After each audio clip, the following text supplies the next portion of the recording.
Gene in Duluth checked his generator this morning. By June 14th, he will know that was the right call. Between today and that Saturday reset, the Midwest faces 3 enhanced risk days, the worst stretch since April. Stay with me for the next 18 minutes because by the end you will understand what most forecasts are not saying. I am going to work backwards from where this week ends, so you know how seriously to take right now.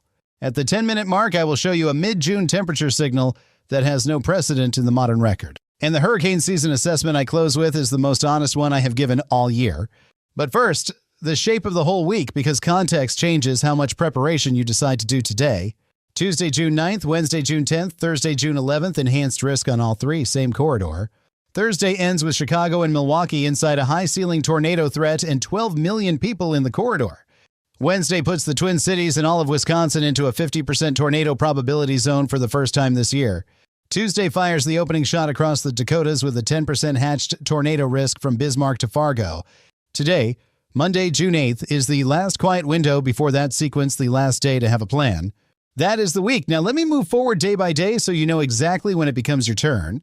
Estelle is a retired teacher in Charleston who told me this morning the air feels thick and unusually still, no joke. Estelle, that stillness is real and the exhale starts in Colorado this afternoon, not in your backyard. Step outside if you are in eastern Colorado or Wyoming right now, and tell me in the comments what you see building. Real-time ground reports help me give everyone watching a sharper and more accurate picture of what is developing. Today, the slight risk covers northeast Colorado, southeast Wyoming, and the Nebraska Panhandle along I-80. Heads up a 5% tornado risk sits east of Denver, where supercells fire on the Palmer Divide after 3 today. The Denver cyclone adds terrain vorticity that is what makes Colorado produce tornadoes even on modest setup days. That vorticity feeds storm rotation early before the storms even reach better Gulf moisture to the east. Hail up to 3 inches in diameter and 75-mile-per-hour gusts are possible as cells track into better moisture tonight. Down in the mid-Mississippi Valley, a separate flash flood threat is unfolding, and it is serious right now. Slow steering winds mean storms barely move. They drop 2 to 3 inches per hour on the same neighborhoods repeatedly. Memphis, Paducah, Nashville, and Evansville, your flash flood risk runs through tonight's overnight hours. Inside that flood story is genuine good news. Iowa and Illinois corn at critical growth stage gets the rain July needs. Harold is a retired electrician in Sacramento who told me the grid shows strain every time Sacramento crosses 103 degrees. Harold, Wednesday's 105 will push demand past what much of the local infrastructure was originally designed to handle. Before going deeper on the plains, let me jump west because the heat story there is being seriously undercovered. A massive mid-level ridge is consolidating along the west coast and temperatures are climbing fast right now. Sacramento Valley hits 100 today and reaches 105 by Wednesday. That could approach a June record for that valley. Portland approaches 90 degrees Wednesday, about 18 above normal, and most Pacific Northwest homes have no air conditioning. Buildings without AC accumulate heat day over day. By Wednesday night, indoor temperatures can easily exceed 90 degrees. The 2021 Pacific Northwest heat dome killed 800 people in 4 days, nearly all from indoor exposure, not outdoor activity. Today is the day to make sure anyone in Portland or Seattle has a cooling plan before the heat peaks Wednesday. Now let me move into Tuesday and show you the atmospheric ingredient that makes this week more than a normal outbreak. The SPC enhanced risk for Tuesday covers North Dakota, South Dakota, and northwest Minnesota level 3 of 5. A 10% hatched tornado risk covers Bismarck, Minot, Grand Forks, and Fargo hatched means EF2 or stronger possible. A 45% probability of 2-inch or larger hail sits near Bismarck and Jamestown baseball-sized, near certain odds. The key mechanism is the low-level jet that activates Tuesday night, a river of fast wind 1,000 to 3,000 feet up. 50 to 60 knots is near hurricane force at low altitude, and that speed separates hail days from tornado days. It cranks wind shear and feeds Gulf moisture northward, handing any discrete supercell the rotation it needs. Mixed layer cape near Bismarck by Tuesday evening will exceed 5,000 joules per kilogram. Double the threshold most outbreaks need, which means the ceiling on how intense Wednesday's worst storms can become is high. Significant tornado parameter values Tuesday evening are running 3 to 5 in the corridor. At STP 3 to 5, long track EF2 or stronger tornadoes are in the expected range, not just theoretically possible. 2 separate squall lines are expected Tuesday night, one capable of 60 to 85 mile-per-hour winds after midnight. Frank ranches outside Bismarck and said plain and simple he has dreaded this setup all week watching the models build. Frank, Tuesday between 3 and 9 in the afternoon is the window that deserves your full, undivided attention. Bismarck through Fargo through Aberdeen, what is your shelter plan for Tuesday? Tell me in the comments right now. I read every comment, and if your plan has a gap, I want to help you close it before Tuesday afternoon. The good news inside Tuesday cold air arrives right behind it, and it arrives fast. Wednesday belongs to the Midwest. By Wednesday morning in the Dakotas, the post-storm air is already noticeably fresher. Wednesday belongs to the Midwest. Good Lord, Wednesday, June 10th is the day I keep returning to when I look at the whole week on the models. The SPC enhanced risk for Wednesday now includes Minneapolis near Des Moines and essentially all of Wisconsin. For the first time in this outbreak, Chicago and Milwaukee are inside the slight risk that was not true yesterday. StormNet tornado probabilities are showing over 50% for western Wisconsin and the Twin Cities corridor on Wednesday. A negatively tilted trough moves directly over the area of interest Wednesday afternoon. That tilt is the critical detail. Negative tilt adds spin to every storm updraft. That is what converts a widespread hail day into a tornado day. Mixed layer cape of 4,000 joules per kilogram in the Twin Cities with strong low-level shear is a serious environment. Those two ingredients together mean initial supercells near Minneapolis can produce long-track tornadoes before upscaling. The June 2010 derecho began with this same shortwave pattern and surface setup. That event swept South Dakota to Ohio overnight and knocked out power to 1 million homes across 8 states. Wednesday is not 2010, but it carries the same signature, and people who knew that in 2010 came through it fine. By 6 Wednesday evening, storms upscale and a squall line pushes Chicago and Milwaukee with 70-mile-per-hour gusts. And right behind Wednesday's line, the atmosphere begins its exhale. Comfortable mid-60s air reaches Chicago by Saturday. Phyllis is a retired nurse in Chicago who lived through the 1990 Plainfield tornado and never misses a severe weather alert. Phyllis told her grandchildren to be in a ground floor room before noon Thursday, not after the sirens, before them. Thursday, June 11th brings a new surface low out of southeast Colorado and reloads the threat entirely. That low tracks northeast into Wisconsin, creating backed surface winds ahead of it for discrete tornadic supercells. StormNet shows over 50% tornado probabilities for the Chicago metro, southern Wisconsin, and northern Illinois. Chicago, Milwaukee, and St. Louis combined exceed 12 million people directly inside Thursday's primary corridor. Thursday storms will not end until early Friday morning, a 36-hour continuous severe weather event for the Great Lakes.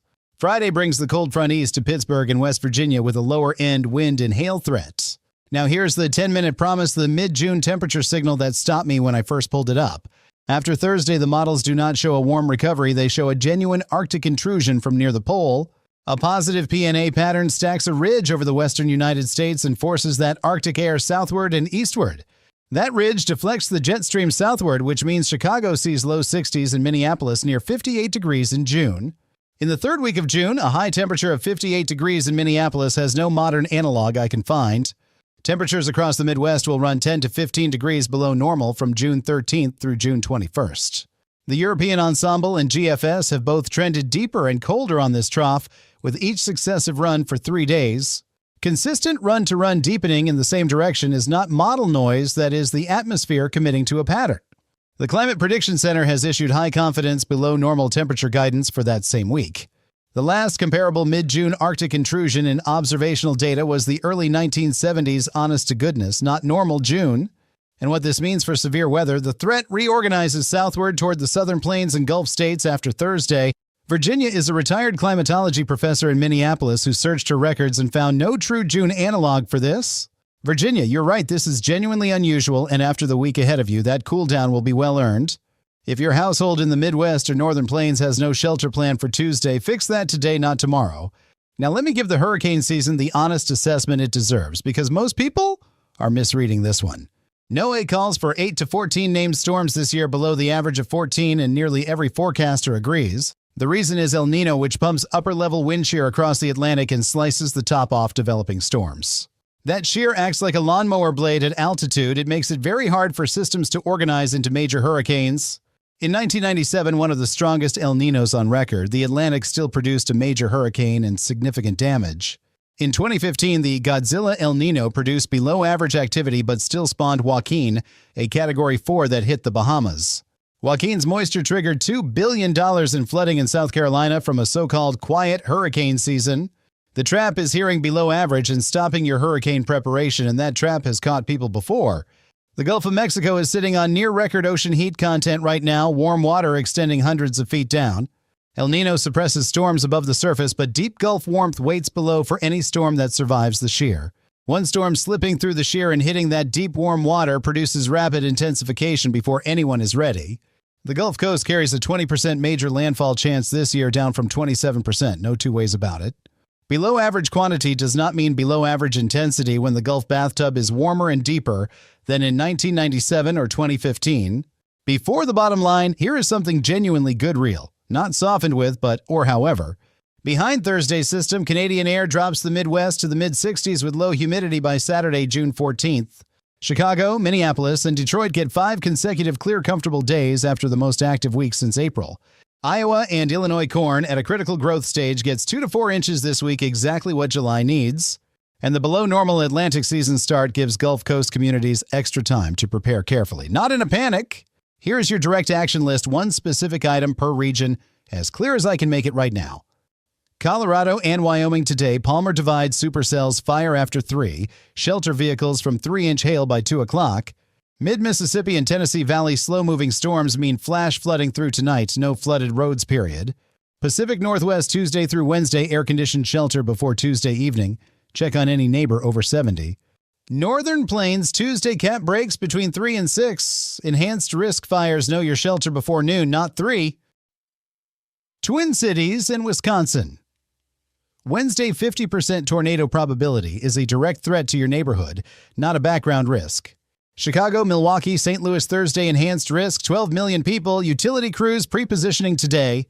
Gulf Coast, Texas to Florida, 20% major landfall chance. Gulf near record heat content, review your kit before July.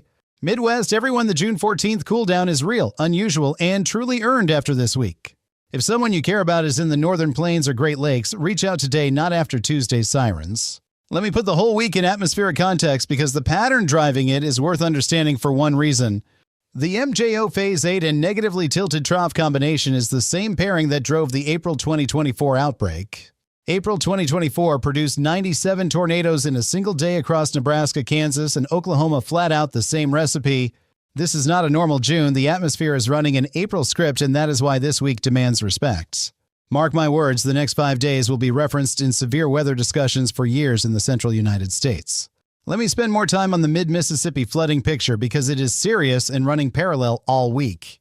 The moderate risk of excessive rainfall covers Memphis, Paducah, Evansville, and the Tennessee Valley through Wednesday. Training storms today will pile 2 to 4 total inches in communities whose drainage systems are already at capacity.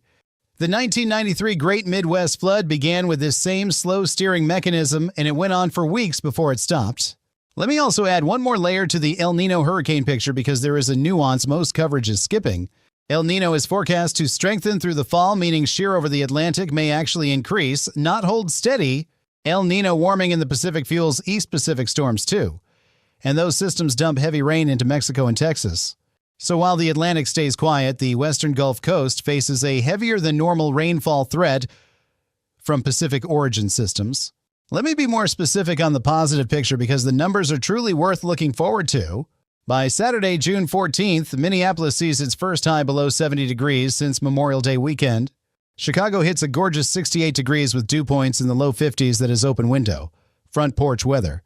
And for the Deep South, drought relief is coming. Alabama, Georgia, and Tennessee pick up meaningful rainfall through mid-June. One more thing worth a moment before the closing, the G3 geomagnetic storm is still active as of today. If your skies are clear tonight in Minnesota, Wisconsin, Michigan, or upstate New York, look north after 10 o'clock. Aurora borealis this far south is rare, and after a week like this, that is something truly beautiful to hold on to. Here's the bottom line. Gene in Duluth, June 14th, and 3 enhanced risk days in 1 week. Tuesday in Bismarck, Wednesday in the Twin Cities, Thursday in Chicago, 3 cities, 3 days the same week. Estelle noticed the stillness Monday morning. Frank watched the models build all week with dread. Phyllis gave her grandchildren a shelter plan for Thursday. Virginia found no analog in 50 years of data. Harold is watching the Sacramento grid, and Gene already checked his generator before Tuesday. The ones with a plan this morning always come through weeks like this just fine. That has always been true.